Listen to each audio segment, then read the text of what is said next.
Hoje a gente vai pensar, refletir e tentar descobrir onde está o nosso coração, no meio de todas essas turbulências da vida, em todas essas coisas que acontecem no nosso dia a dia, aonde está o nosso coração?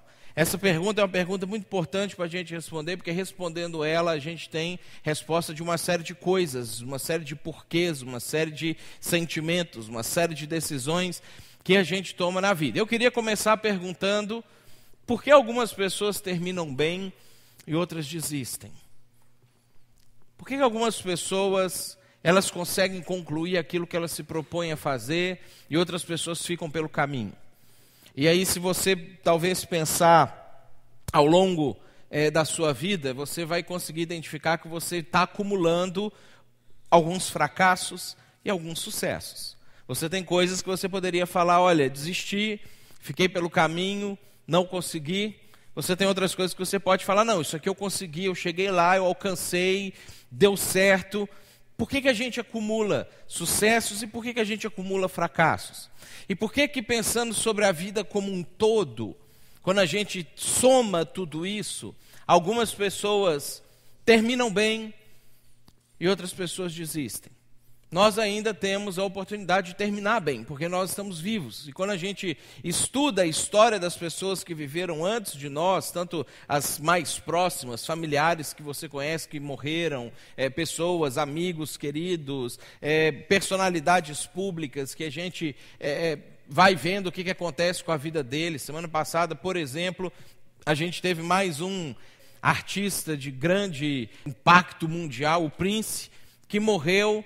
E aí, aparentemente, ou uso de drogas, ou uma overdose, ou ninguém sabe exatamente se foi um suicídio intencional, porque aí o pessoal não divulga. Mas o que a gente vai percebendo quando a gente olha para as pessoas próximas a gente, para as pessoas talvez não próximas fisicamente, mas afetivamente, ou porque a gente admira de alguma maneira, ou admira aquilo que a pessoa produz, a gente percebe que tem pessoas que chegaram no final da vida delas e terminaram bem. Outras pessoas ficaram pelo caminho, desistiram.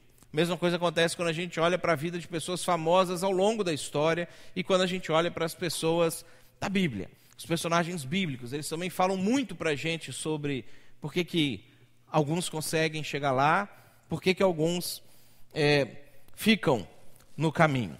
Você consegue terminar, às vezes, um curso, mas você tem que interromper o outro.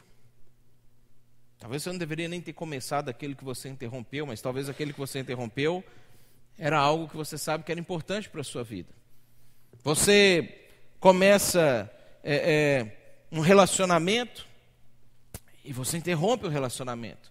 E da mesma maneira, às vezes você não deveria ter começado, mas às vezes deveria ter começado, deveria ter lutado, mas por algum motivo você perdeu o seu relacionamento. Isso acontece na carreira profissional. Isso acontece com relação a criar bem os filhos, isso acontece em relação ao ministério, na igreja, isso acontece em várias áreas da vida da gente. Muitas coisas a gente consegue concluir, outras coisas importantes a gente não consegue. Agora, dentre todas essas coisas da vida, a nossa vida espiritual é a coisa mais importante. Porque todas essas outras coisas, elas podem ter impactos profundos, mas temporais. Às vezes é algo que você vai levar a sua vida inteira, mas o dia que você morrer, encerrou. Você não tem mais aquilo, você não tem mais aquele problema, você não vai carregar mais aquela marca. Agora, a nossa vida espiritual, ela não encerra com a morte. Você vai morrer e você vai carregar eternamente com você aquilo que você tomou de decisão, e se você conseguiu terminar bem, ou se você ficou pelo caminho com relação à sua vida espiritual. Então isso é a coisa mais importante que a gente tem. E a partir disso, como a gente tem visto, a gente viu ano passado algumas mensagens, já vimos algumas mensagens esse ano, a gente sabe que a maneira como a nossa vida espiritual afeta muita coisa das nossas demais decisões da nossa vida do dia a dia. E coisas que a gente, às vezes por não estar bem com Deus, por não estar com a nossa fé firmada, a música que o Elias trouxe para a gente aqui agora, baseada no texto de Abacuque, fala sobre isso, de que às vezes as coisas estão dando errado, às vezes as coisas externas, você não tem controle nenhum sobre elas, você não tem controle sobre a economia, você não tem controle sobre as decisões que o seu patrão toma, que o seu cliente toma, mas apesar disso tudo, você pode estar como o profeta Abacuque da música, confiante em Deus, ou você pode se abalar por causa dessas coisas. Por isso que a vida espiritual da gente é muito importante. Por isso que a nossa vida com Deus é muito importante. A maneira como a gente vai vivendo e vai chegar no final da nossa vida com Deus, ela é muito importante. Nós temos conversado também muito aqui na igreja que a nossa vida ela não é uma corrida de 100 metros. A nossa vida é uma maratona, a nossa vida é uma jornada. Nós não temos que sair correndo desesperadamente, dando um tiro imediato em nada na nossa vida, a não ser que sejam coisas extremamente urgentes que você deixou se tornarem urgentes porque não cuidou delas quando eram importantes. Agora, nas coisas fundamentais da vida, você vai correr uma maratona. E a gente tem visto bastante sobre isso. Um dos exemplos grandes na Bíblia que a gente tem e que usa essa linguagem da maratona é Paulo. Paulo é um grande maratonista. Quando a gente observa a vida dele, a gente consegue acompanhar toda a maratona espiritual de Paulo, a gente consegue perceber como que as decisões que ele foi tomando ao longo da vida dele, baseados na consciência da importância da vida espiritual, fizeram com que ele chegasse no final da vida e ele terminasse bem. Paulo é um dos grandes exemplos que a gente tem na Bíblia e na história cristã e na história do mundo, porque Paulo ele influenciou não somente a vida de cristãos, mas Paulo influenciou a vida da história do mundo ocidental, pelo menos, e muito ainda do mundo oriental. A gente descobre que ao longo da vida dele, as decisões que ele foi tomando fizeram com que ele terminasse bem, e isso pode ajudar a gente a pesar ou medir as nossas decisões e por que a gente toma as decisões da maneira que a gente toma. Nos últimos meses da vida de Paulo, um pouco antes de Paulo ele foi condenado à morte por decapitação, porque ele pregava o evangelho e isso tinha se tornado crime no Império Romano. Alguns meses antes da morte dele, Paulo estava preso, aguardando o julgamento, que seria o julgamento onde ele teria a sentença condenatória final. E quando Paulo estava preso, ele escreveu algumas cartas a partir da prisão. E é interessante quando a gente lê essas cartas que Paulo escreve a partir da prisão, porque nós temos algumas cartas que ele escreve antes de receber a notícia de que ele seria sentenciado à morte. E aí nessas cartas a gente ainda vê ele fazendo planos, projetos com relação à vida aqui na terra. Depois a gente vê cartas que Paulo escreve quando ele já tinha sido sentenciado à morte. E aí a gente vê que a perspectiva dele com relação a planos muda, mas com relação ao que ele sente em relação a Deus não muda. Em relação à vida espiritual dele, a maneira como ele encarava os desafios dele, o fato dele ter sido sentenciado à morte não muda como ele enxerga Deus, o quanto ele ama Deus e como ele enxerga a vida dele, o propósito de vida dele, quando ele ainda não tinha sido sentenciado à morte e acreditava que seria solto, e quando ele tinha sido já sentenciado à morte. No entanto, quando Paulo está escrevendo essas cartas, e a gente vai analisar hoje duas cartas para a gente ver essa perspectiva, Filemão e 2 Timóteo. Quando Paulo está escrevendo essas cartas, a gente vê que existem algumas pessoas importantes, algumas presenças que se destacam na vida de Paulo e na caminhada de Paulo. Uma dessas pessoas é Demas. Demas é um sujeito obscuro na história. Ele é uma pessoa que não existem vitrais pintados com a imagem dele nas igrejas. Demas não é São Demas na Igreja Católica. Demas é uma pessoa que, fora essas citações que Paulo traz aqui, não temos mais absolutamente nenhuma informação a respeito da vida dele, dos feitos dele, das decisões dele ou daquilo que ele tinha feito. E a razão que a gente precisa olhar para Demas, esse sujeito de breves citações, de vida curta na história bíblica e também aparentemente na sua história de vida, é porque Demas ele serve de alerta para nós. Demas ele é um termômetro para a nossa vida. Demas ele é uma pessoa que a partir das decisões que ele tomou, a gente pode pensar sobre as decisões que a gente tem tomado na nossa vida, no nosso dia a dia, comparar com as decisões dele, enxergar o que aconteceu com ele e pensar se esse é o destino que a gente quer para a vida da gente também. O primeiro texto que eu queria que a gente lesse está lá em Filemon. Filemon só tem um capítulo, então tem gente que só fala os versículos, mas para facilitar é o capítulo 1.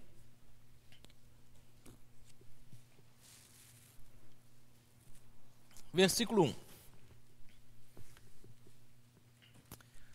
Filemon 1, Paulo, ele inicia a carta dele contando sobre a condição dele. Ele diz: Paulo, prisioneiro de Cristo Jesus, ele estava na cadeia quando ele escreve essa carta, e o irmão Timóteo, o mesmo Timóteo que ele vai escrever outra carta que a gente vai ler daqui a pouco, nesse momento Timóteo estava com ele, a você, Filemon, nosso amado cooperador. Filemon é um personagem interessante, ele era um gentio, dono de escravos. Na época a escravidão era uma coisa comum no Império Romano, e um dos escravos de Filemon tinha fugido. E naquela época o escravo que fugia, ele era condenado à morte. Era crime o escravo fugir. E o escravo de Filemon fugiu e foi se encontrar com Paulo. E quando ele se encontra com Paulo, ele meio que pede asilo para Paulo. E no processo de caminhar com Paulo, o escravo de Filemon não era cristão. Caminhando com Paulo, Filemon entende a mensagem do evangelho, o escravo do Filemon entende a mensagem do evangelho e se converte.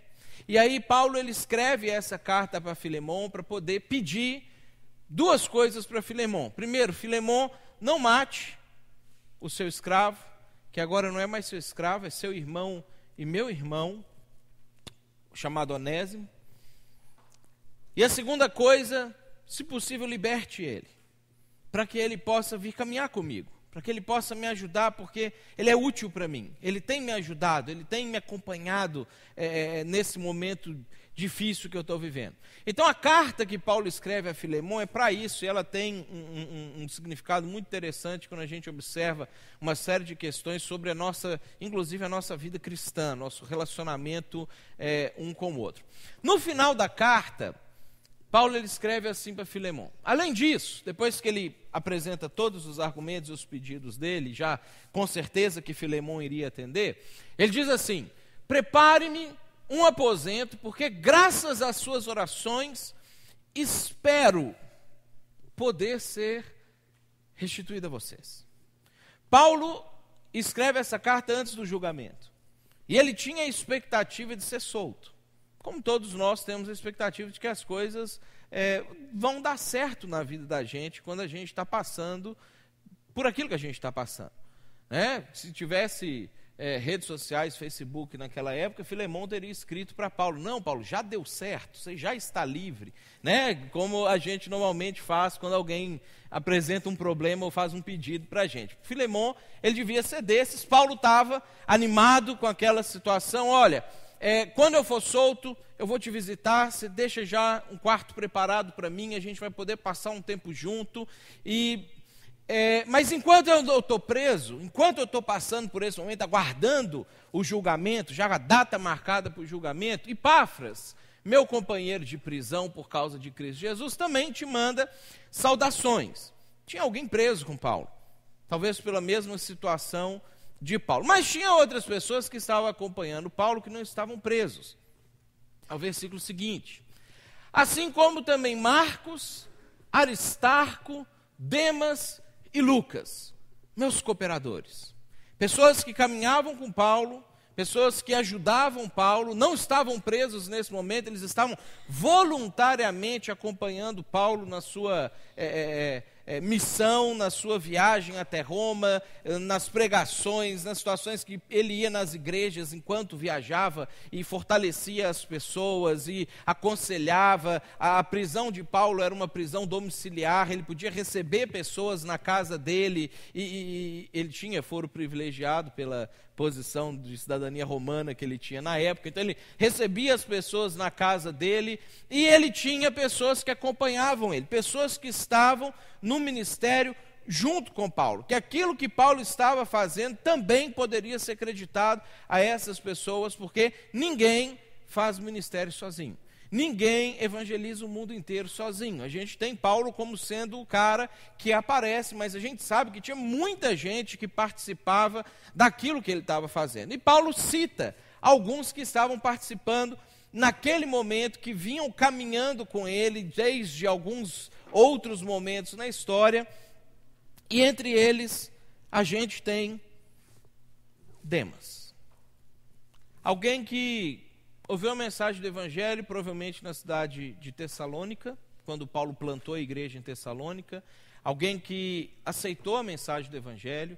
Alguém que comprometeu a sua vida com Jesus. Alguém que se conectou a Deus e se conectou à igreja local. Alguém que começou a crescer, que começou a entender, que acompanhou para entender um pouco mais da mensagem do Evangelho, das doutrinas da fé cristã que estava iniciando, de como que a vida era, como que as coisas seriam, como que o mundo seria. Alguém que se voluntariou para servir.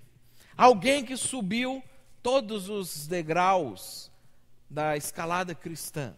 Alguém que não era mais apenas um recém-convertido, não era apenas uma pessoa nova na caminhada, alguém experiente, alguém que avançou. Demas. Alguém que poderia ter virado São Demas, como Lucas virou São Lucas e Marcos virou São Marcos. Que poderia talvez ter escrito um evangelho, como Marcos escreveu um evangelho, como Lucas escreveu um evangelho. Demas, ele pode ser qualquer um de nós. Qualquer um de nós. Que entende, cresce e se dispõe. E quer caminhar. E quer viver de fato aquilo que Deus propôs para a gente. Porém, Paulo é julgado. Chega o dia do julgamento e ele chega diante do tribunal. E lá em 2 Timóteo, capítulo 4, no versículo 16, ele diz o seguinte: na minha primeira defesa, ninguém apareceu para me apoiar. Todos me abandonaram. Que isso não lhe seja cobrado. Eu sou advogado, eu sei que tristeza é quando a testemunha não comparece. Quando a testemunha não comparece, você pode ter toda a razão do mundo. Dificilmente você vai ganhar o processo. Porque o juiz, ele não pode, nem se ele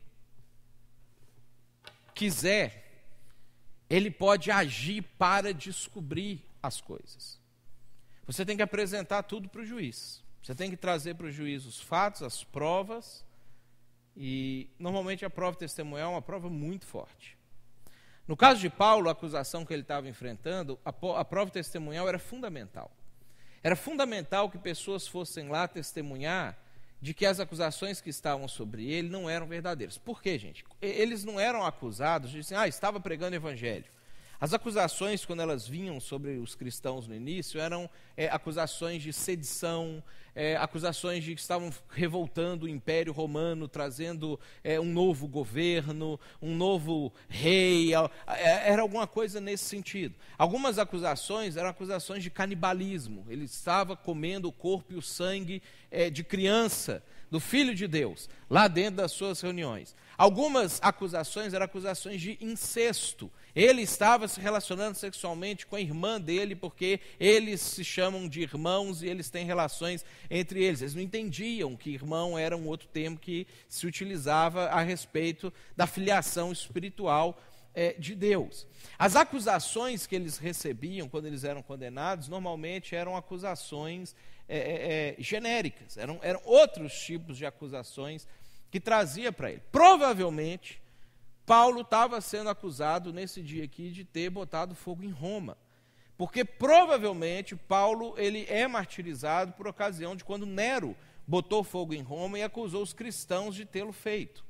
Então, provavelmente, as testemunhas de defesa de Paulo, eles teriam que chegar lá e falar assim, não, Paulo não colocou fogo em Roma, ele não estava participando dessa situação, a gente sabe que ele estava no lugar tal, no dia tal, conversando com a pessoa tal, ele é uma pessoa que não tem esse costume, a nossa fé não é uma fé de promover revoltas, revoluções, a nossa fé ela é uma fé de amar as pessoas, de transformar o coração das pessoas, mas ninguém apareceu para falar que Paulo não tinha botado fogo em Roma. E aí, obviamente, Paulo é sentenciado à morte. E aí a história muda, da carta de Filemão para a carta de Timóteo. Agora a gente tem uma nova realidade na vida de Paulo.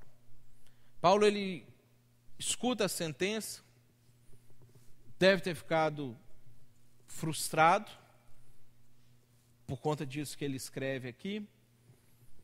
E aí, quando ele chega para reorganizar a vida dele, ele tem algo que acontece internamente com ele, e tem algo que acontece externamente no ministério dele.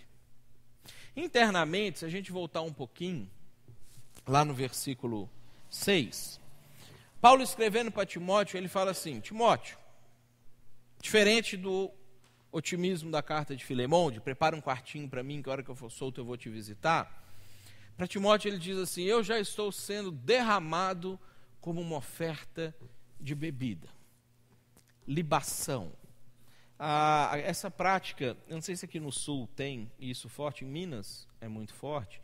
Às vezes a pessoa ela vai no bar e aí ela pede lá uma cachaçinha, uma cerveja, um negócio assim, e ele joga um pouquinho na terra e fala assim, isso aqui é para o santo. Tem isso aqui no sul?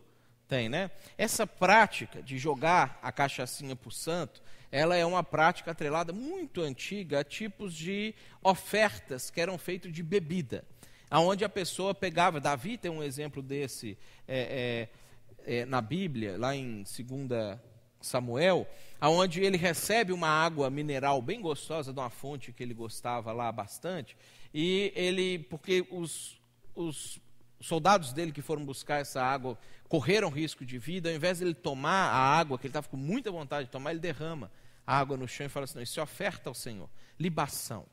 Isso era uma prática comum para os judeus, era algo que eles faziam, como se eu tivesse naquele dia mais sedento do mundo, ganhasse a Coca-Cola, derramasse ela no chão para Deus, e não pudesse tomar a Coca-Cola. É isso que Paulo está falando, eu estou sendo derramado como uma oferta de bebida. Ou seja, uma palavra bem poética para falar, estou indo, né? Deu tudo errado.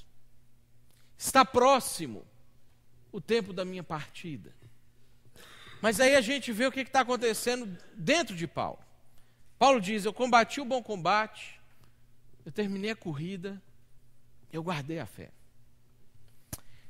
Em outras palavras, eu terminei bem. Terminei. Achei que não ia terminar agora. E a gente não decide quando a gente termina. Quem decide é Deus. Mas quando Deus decidiu que Paulo terminou, Paulo ele fala, terminei bem. Consegui passar por tudo, eu venci. Eu venci a corrida. Minha fé está inabalável. Por mais que todo mundo postou que ia dar tudo certo, no sentido de que as pessoas normalmente acham que dar tudo certo, eu acho que deu certo assim mesmo. Mesmo não tendo dado certo do jeito que eu queria, deu certo do jeito que Deus queria. E a minha fé, ela continua inabalável. Eu guardei a fé. Ele continua. Agora está reservado para mim a coroa da justiça, que o Senhor justo juiz me dará naquele dia. E não somente a mim, mas também a todos que amam a sua vinda. Paulo, não só no momento da morte, mas ele mantém aquilo que ele fez a vida inteira dele. Todos os prováveis 33 anos de ministério dele, ou 36, dependendo das contagens. A vida inteira dele, quando ele conheceu Jesus no caminho de Damasco, ele viveu para a eternidade. Ele viveu olhando para aquele dia em que ele receberia a recompensa de tudo o que ele fez para a vida dele, que essa recompensa seria eterna, seria uma recompensa que nunca mais lhe seria tirado. Se Paulo tivesse vivido a vida inteira como ele estava vivendo antes, para ser um bom profissional na área dele, um fariseu, perseguidor da igreja, alguém que perseguia os altos cargos do mundo que oferecia para ele naquela época, ele teria chegado nesse dia aqui e tudo teria sido tirado dele. Paulo fala, não, o que eu construí para a minha vida inteira não pode ser tirado. É eterno. Eu construí para a eternidade. E aí Paulo ele diz assim, não somente a mim, mas também todos aqueles que amam a vinda de Jesus vão receber essa mesma recompensa, essa mesma coroa. E aí Paulo está falando daquelas coroazinhas bonitinhas que a gente vai ver em agosto, o pessoal recebendo nas Olimpíadas do Rio de Janeiro. Uma coroa que ela representa a vitória, ela mostra o que foi a sua vida, o que foram as suas decisões. Você chegou lá, você terminou bem. Mas aí quando Paulo ele termina de escrever isso, aí ele fala dos outros companheiros dele, que estão caminhando junto com ele. Ele fala assim, Timóteo, procura vir logo ao meu encontro, pois Demas, amando este mundo, abandonou-me e foi para Tessalônica. Paulo fala que todos os que amam a vinda de Jesus receberão a coroa. Mas aí ele diz que Demas amou o mundo. E aí agora ele está passando por uma situação complicada, ali de privação, de necessidade, uma pessoa já velha, provavelmente tendo perdido o seu direito de liberdade de prisão domiciliar, porque agora ele é um condenado à morte no Império Romano. Alguém que provavelmente está passando frio pelos pedidos que ele faz a seguir, que provavelmente ficou entediado porque ele também pede livros para ele. Ele fala, o Demas se perdeu. O Demas desistiu. E aí, quando a gente olha para a situação do Demas, para a vida do Demas, por isso que eu falei que ele é um termômetro para mim, ele é alguém que eu preciso olhar a minha vida e comparar com a dele e pensar quão próximo eu estou disso, ou quão distante eu estou disso. Eu preciso estar muito distante disso. É porque quando a gente olha para Demas, a gente percebe que aquilo que ele amava definiu a vida dele, definiu as escolhas dele.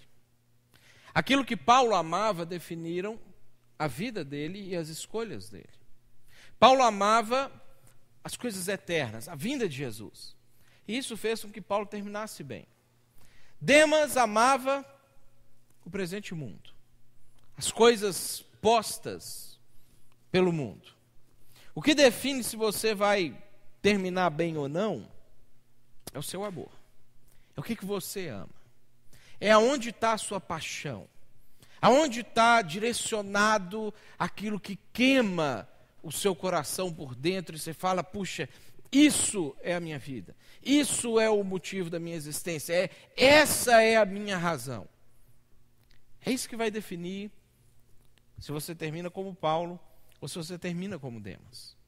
Porque tanto Paulo quanto Demas amavam. Amor é um conceito inerente a nós. Nós amamos pessoas, nós amamos coisas, nós amamos animais, nós amamos situações, nós nós amamos, nós temos paixão, nós temos sentimento, nós temos desejos, nós temos alvos, nós temos coisas que a gente busca viver por elas. A questão é, o que você ama? É interessante a gente observar a vida de Demas, porque o Demas ele não era um cristão comum. O Demas era um cristão que já tinha subido todas as escadas da fé.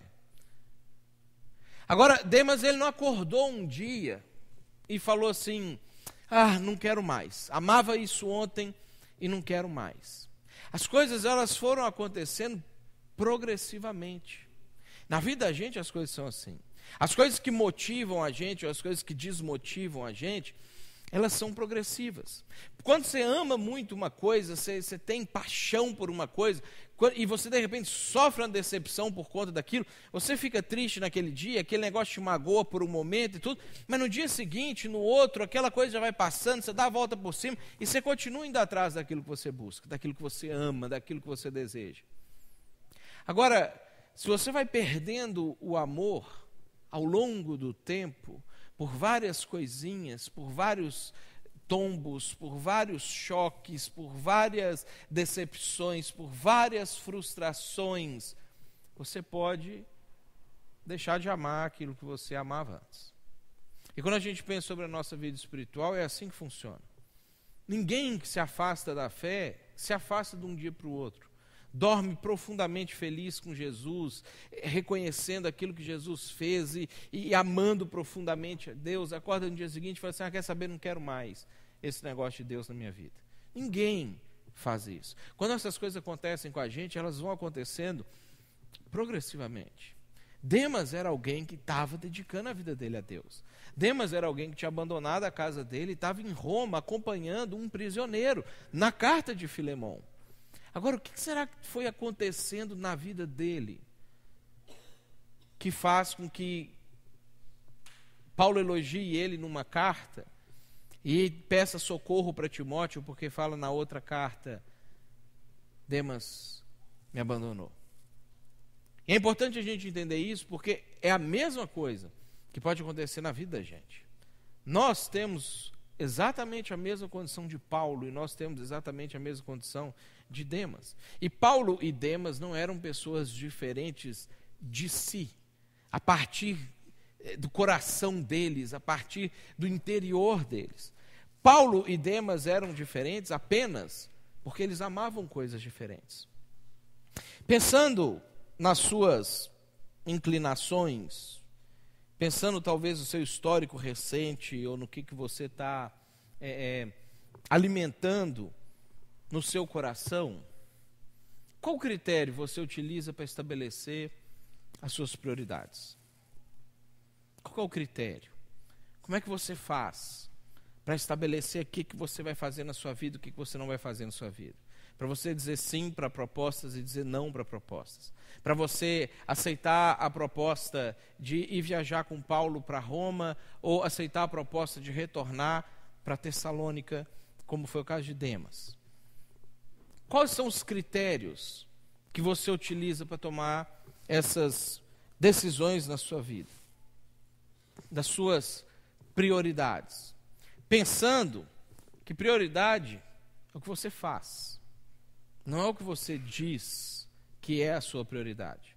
Não é o que você às vezes elenca numa listinha de prioridades na sua vida, onde Deus sempre vem em primeiro lugar, família sempre vem em segundo lugar, trabalho sempre vem em terceiro lugar, lazer sempre vem em quarto lugar, e todo mundo já sabe como fazer a lista.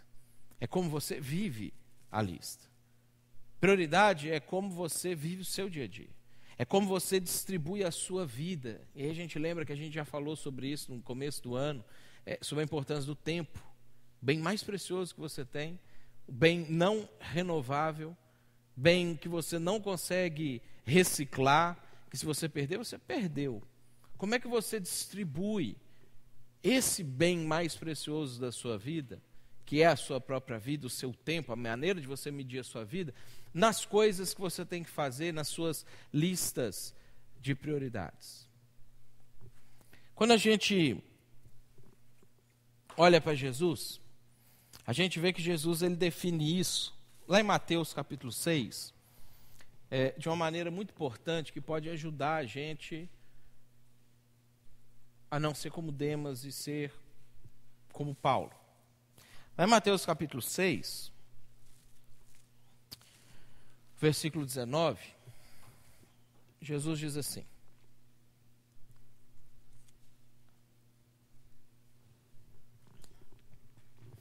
não acumulem para vocês tesouros na terra. Jesus está usando uma figura de linguagem, é uma metáfora, ele está fazendo aqui uma analogia. Então, por tesouros, a gente pode estar, ou colocar aqui nossos alvos, nossas prioridades, aquelas coisas que você estima, que você ama. E por terra, a gente pode colocar aqui as coisas, o momento temporal, as coisas finitas, as coisas que terminam, que tem um prazo para acontecer. Onde a traça e a ferrugem destroem, e onde os ladrões arrombam e furtam, mas acumulem para vocês tesouros no céu. O céu representa a eternidade, representa aquilo que ninguém pode tomar, representa aquilo que não acaba com o tempo, que não se deteriora, que não é finito, é infinito. São aquelas coisas que de fato farão a diferença para a sua vida para sempre. E aí Jesus ele fala: onde a traça e a ferrugem não destroem, e onde os ladrões não arrombam, nem furtam. E aí ele conclui: pois onde estiver o seu tesouro, aí também estará o seu coração. Aonde estiverem as suas prioridades, aonde estiverem as coisas que são importantes para você, aonde você colocar o tempo da sua vida, a sua estima, o seu amor, a sua paixão, vai estar lá também. E aí olha que interessante a maneira como Jesus ele coloca isso aqui. Ele não coloca que você ama para depois ir atrás. Ele coloca que você primeiro vai atrás, você constrói isso primeiro. E aí depois você passa a amar aquilo ali.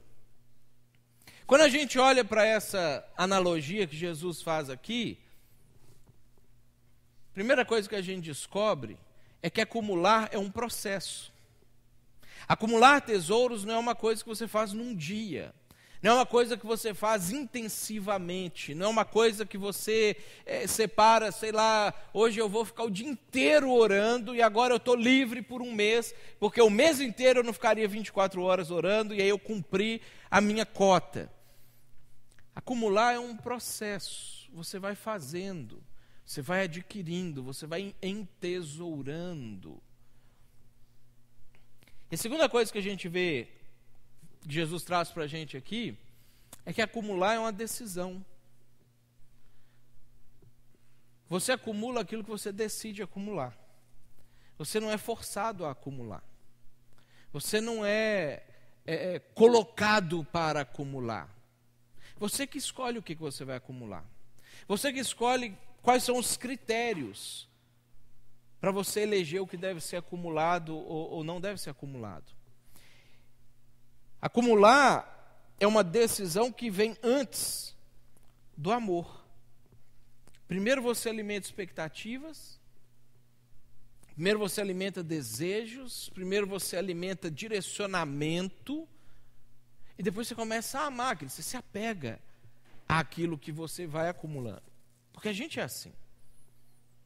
Você não ama um cachorro e vai lá e compra o cachorro.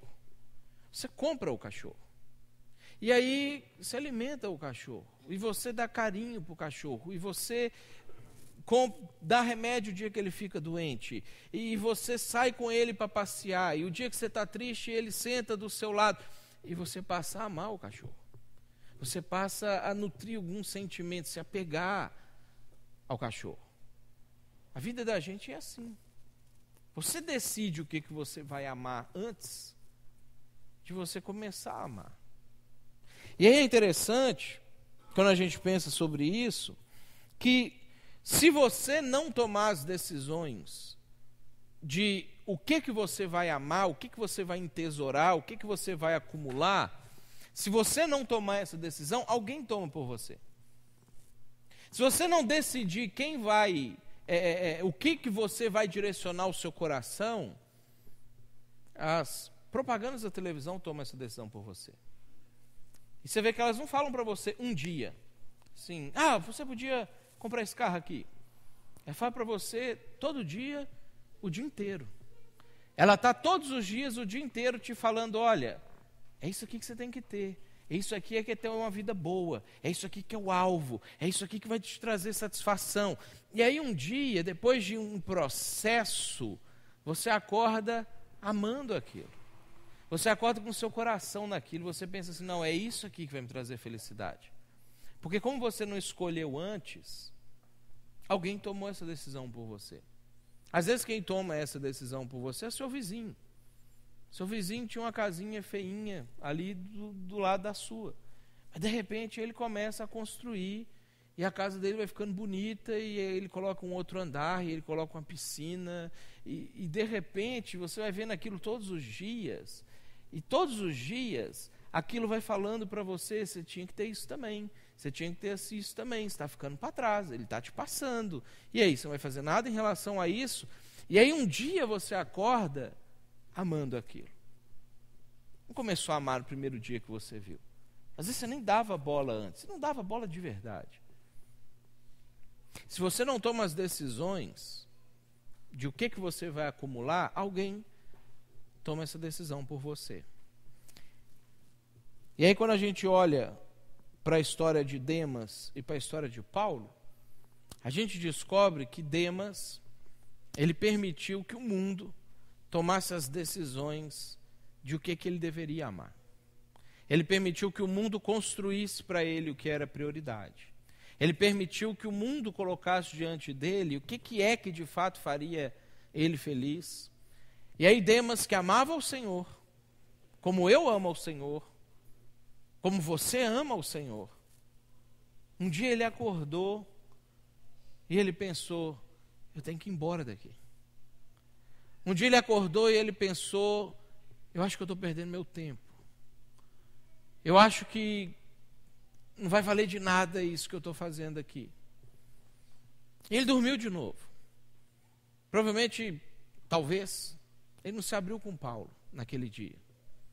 Ele acordou no dia seguinte e ele viu Lucas e Aristarco e Marcos sentando junto com Paulo e falando, Paulo, beleza, você vai morrer, mas a gente vai continuar. Eu tive a ideia de escrever toda a história de Jesus para deixar para outras pessoas, para que os romanos possam entender. Aí Lucas fala, não, eu vou fazer isso para um amigo meu chamado Teófilo, que é um cara muito bacana, ele é um cara muito influente. Talvez se ele pegar o relato de Jesus nas mãos dele, ele pode fazer isso que você fez aqui, multiplicar por 100, por 200. E aí Demas, olhando aquela conversa, não era aquilo que ele amava mais. Aquilo não empolgava ele mais. Aquilo talvez começou a parecer muito abstrato, começou a parecer assim, uma coisa meio irreal. E aí Demas vai dormir. E aí Demas acorda no terceiro dia e ele já começa a pensar, que desculpa eu vou dar para eu poder ir embora? O que eu vou falar para Paulo? Como é que será que Marcos e Lucas vão me olhar a hora que eu fizer a minha mala e comprar minha passagem na caravana para Tessalônica? Como é que será que vai ser quando eu chegar lá em Tessalônica, na igreja, e falar para aquelas pessoas que eu desisti? Será que eu volto para a igreja ou será que eu nem volto para a igreja? Será que eu nem converso com essas pessoas mais? Vou viver minha vida, comprar uma casinha lá do outro lado da cidade, construir algo para mim. Talvez um mês pensando isso. Um dia Demas anuncia para Paulo, eu estou indo embora. E Demas sai da história. E Demas não é ninguém. E Demas amando o mundo, ele perde aquela coroa eterna que Paulo, amando Jesus, conquistou. Você terminará bem se você buscar um tempo de comunhão e compromisso diário com Deus. Porque você precisa acumular isso na sua vida. Você precisa fazer isso todos os dias. Você precisa fazer isso constantemente. Você precisa fazer isso de vários meios. Você precisa fazer isso orando todos os dias na sua casa, lendo a sua Bíblia todos os dias na sua casa, cantando. Você precisa fazer isso estando junto com outras pessoas que estão fazendo a mesma coisa, que vão te encorajar a continuar fazendo, e que você vai ter a oportunidade de encorajar as pessoas a fazer a mesma coisa. Você faz isso vindo para cá todos os domingos e ouvindo a mensagem e como a Monique falou ali, através da palavra de Deus, gerando fé no seu coração. Você faz isso comprando um livro e lendo um livro que estimule a sua vida cristã, melhore a maneira como você enxerga o mundo, a maneira como você enxerga as pessoas, a maneira como você enxerga Deus. Você vai terminar bem a sua vida se você buscar de várias maneiras comunhão e compromisso diário com Deus. Se você fizer isso, você vai terminar bem. Se você fizer isso, você vai receber a coroa no final. Mas se você fizer isso, não importa se a sentença é favorável ou contrária, não importa se as coisas estão dando certo ou não dando certo, não importa se tem ovelha no aprisco ou não, se o produto da oliveira mentiu, disse que ia vir e não veio, se a figueira naquele dia não deu figo e nem naquele ano, e de repente tem 3 anos que não dá, não importa, você vai terminar bem. Você vai poder chegar no final e falar assim, olha, externamente eu não tenho controle. Externamente eu já tive em dias melhores e já tive em dias piores. Externamente eu não tenho como controlar. Mas a minha fé, eu guardei ela. Isso me fez chegar no final. Você precisa colocar o seu coração nas coisas certas diariamente. Não é uma coisa que você faz só no domingo. Não é uma coisa que você faz no domingo e na terça ou na quinta ou no sábado ou na sexta, quando você tem o seu grupo de comunhão. Não é uma coisa que você faz só no momento que você participa de algum encontro da igreja. Não é uma coisa que você faz só coletivamente. Não é uma coisa que você faz só individualmente. Mas você precisa fazer isso diariamente, constantemente. E aí, para a gente encerrar, eu queria deixar uma sugestão para vocês. Não sei quantos já viram isso aqui. Chama Roda da Vida.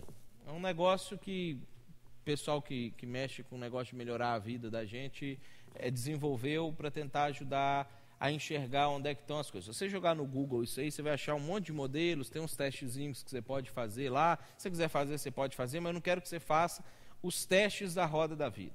Isso aqui é uma sugestão prática para você essa semana. Quem sabe você podia pegar todas essas coisas, diferente do que eles fazem quando eles fazem as avaliações da Roda da Vida de maneira geral, e ao invés de você pontuar como normalmente eles pontuam lá, primeira sugestão, senta, quem sabe hoje à noite, quando você chegar na sua casa, antes de você dormir, ou amanhã, você separa um tempo para isso. É o meu tempo com Deus. É o meu tempo de devoção a Deus, vai ser fazer esse negócio aqui. E você coloca em cada um desses itens, essas áreas da sua vida, o quanto Deus participa na prática dessas áreas da sua vida. Porque, diferente, o Roda da Vida tradicional, você faz isso para outras coisas, você tem notas. Você, às vezes, preenche até aqui com uma coisa, aqui você preenche só um pouquinho e não sei o quê.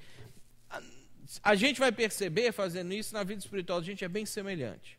Porque é óbvio que na vida espiritual Deus preenche uma parte considerável.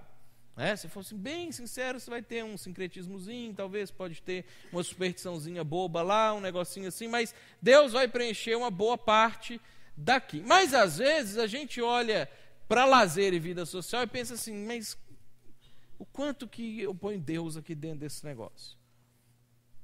E talvez você vai perceber que pode ser que não tem nada. Talvez pode ser só aquela pregaçãozinha básica do evangelho obrigatória para as pessoas que você nunca falou nada, só para você marcar o checklist e falar, estou livre desse sangue. Lavei minhas mãos para esse aí. Mas você vai poder, de alguma maneira, colocar seu relacionamento íntimo, com seu marido, com a sua esposa, com seus filhos, com as pessoas próximas a você. O quanto Deus participa dos seus relacionamentos íntimos. O quanto nas suas decisões de se relacionar intimamente com as pessoas, você faz isso a partir da maneira como Deus ensinou a gente a fazer isso. E por aí vai. Sua vida intelectual, na sua intelectualidade, nos seus estudos, na ampliação da sua capacidade, sua maneira de enxergar o mundo, o quanto disso você dedica direta ou indiretamente para as coisas de Deus, e o quanto disso são para coisas do mundo, normais. E que você pode estar deixando Deus de lado nisso aí. Os livros que você lê e o porquê você lê os livros que você lê, carreira e trabalho, o quanto a sua vida com Deus influenciou e influencia nas decisões que você toma da sua carreira, do trabalho, das coisas que você faz, se você vai aceitar o emprego ou não, se você vai se demitir daquele emprego ou não, se você vai se sujeitar a fazer aquilo que o seu empregador mandou você fazer ou não, ou aquilo que o seu cliente quer que você faça errado para ajudar ele e ele comprar mais de você ou não.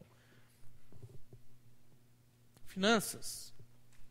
Quando a sua vida financeira é de fato influenciada pela maneira de Deus de gastar o dinheiro, de você não ficar devendo coisa alguma, exceto o amor, de você honrar os seus compromissos financeiros, de você contribuir financeiramente com a igreja, de você contribuir financeiramente com pessoas que têm necessidade perto de você, você sabe que elas têm necessidade, e você pode participar de alguma maneira. O quanto da sua saúde você pensa a respeito de Deus? Eu estou mal nesse item aqui. Eu fiz o meu, estou péssimo. Preciso rever uma série de coisas na minha vida. Hoje eu estou extremamente saudável, não sei por quanto tempo, se eu continuar vivendo do jeito que eu vivo. O quanto na sua saúde você coloca Deus ali para ajudar você a tomar as decisões na sua vida, na sua família, pensando no círculo maior, os familiares, primos, tios, primos de segundo grau, parentes mais distantes, aqueles que só incomodam. O quanto que Deus participa disso na vida dos seus familiares. Então, primeira coisa, sugestão, avalie cada área dessas, colocando o quanto de Deus tem na roda da sua vida. Talvez se você tem outras coisas na roda da sua vida, você pode acrescentar ali, fazer a sua particular. E aí a segunda sugestão que eu queria que você tivesse, e talvez você vai ter uma devocional de 1 hora, hoje ou amanhã, ó. Vai gastar um tempinho. Escreva uma resolução para cada um desses itens. Como que você pode colocar Deus na sua vida? Como que Deus pode participar um pouco mais das partes da sua vida, da roda da sua vida, das coisas que você faz no dia a dia? Quais decisões você pode tomar que vão fazer você começar a acumular tesouro no céu, nessas áreas da sua vida aqui? Uma resolução para cada uma delas, simples, coisa factível. Coloca assim, a partir de amanhã eu vou jejuar todos os dias. Não põe que você não vai fazer. Vou fazer devocional de 1 hora por dia a partir de amanhã. Se você não faz isso, você não vai conseguir começar a fazer desse jeito. Coloca uma coisa que você pode fazer. Uma coisa simples, uma coisa bem prática, um passo do tamanho da sua perna, onde você pode colocar Deus dentro de outras áreas da sua vida que talvez não vão estar tão preenchidas quando você terminar sua avaliação. Vamos ficar de pé para a gente orar?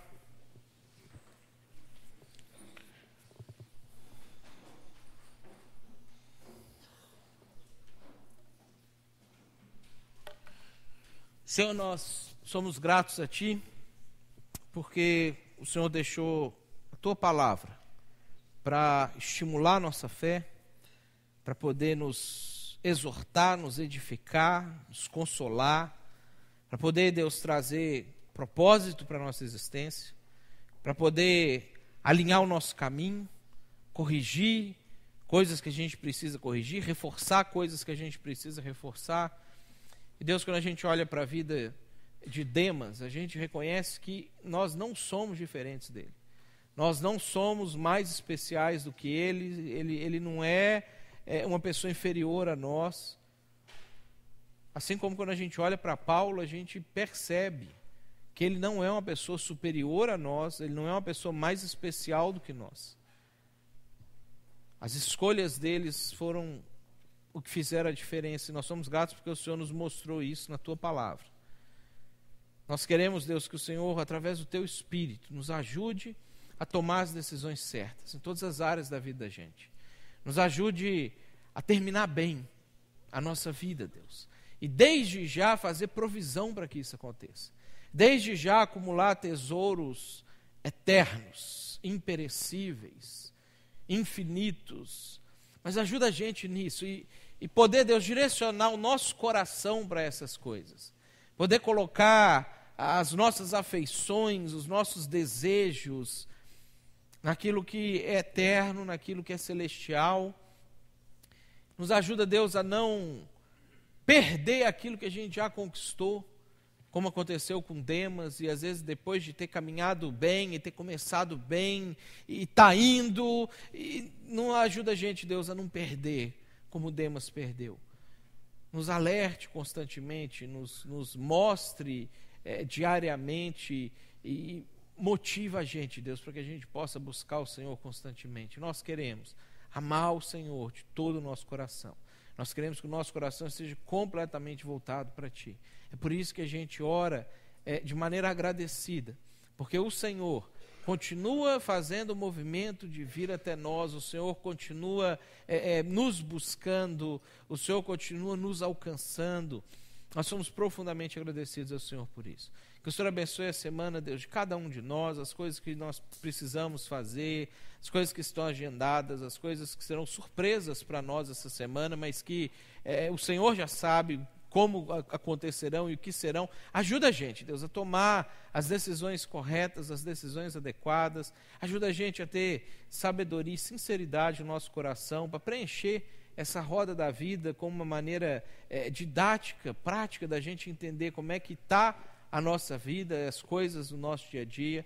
E ajuda a gente, Deus, a ter coragem para tomar as decisões que a gente precisa tomar, para que, Deus, nós não venhamos amar o mundo e por causa disso abandonar a nossa corrida.